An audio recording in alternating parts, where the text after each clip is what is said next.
Going to get an academic view of this, and I had the pleasure of visiting Professor Mike Browne's class over at St. John's University in the political science department. You heard that the turnout as of 6 p.m. was about 1.85 million. It does include mail-in ballot. It does include early voters.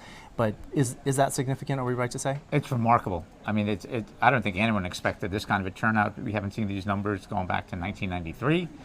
So it's going to be a historic night, win or lose, and it's going to be fun to watch. What do you think, if we say that it's going to be a historic night, obviously it's about, part of that equation is about how usually New Yorkers can be apathetic to this political process, and that doesn't seem to be the case here. Let's start with this. The fact that we are looking at this type of number, does it favor one of the candidates? Well, traditionally you would think it favors the Democratic candidate. In this case, that's Zohran Mamdani, because he has the Democratic line. But Andrew Cuomo, we know, has a lifelong history with the Democratic Party. And I think it's curious that this number of people coming out, are they coming out in favor of Zohran? Are they coming out against Zohran? So it'll be interesting to see when the results are counted, where the votes fall. By Sunday, if I have the right number in my head, about 750,000 early voters had come in.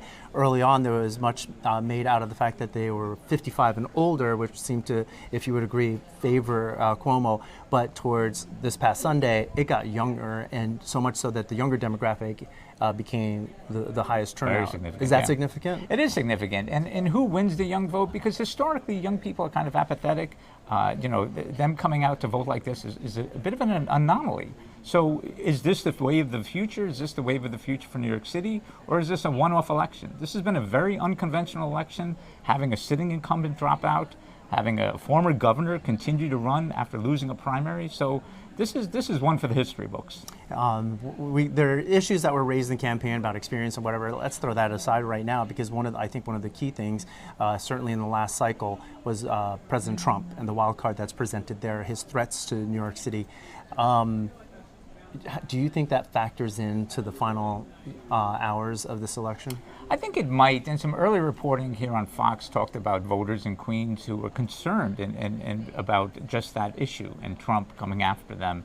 But whatever the motivation is to get people out to vote, whether it's first-time voters or long-time voters, the idea that almost 2 million people are casting a vote here in New York City, that's great for democracy, and that's great for the city as a whole.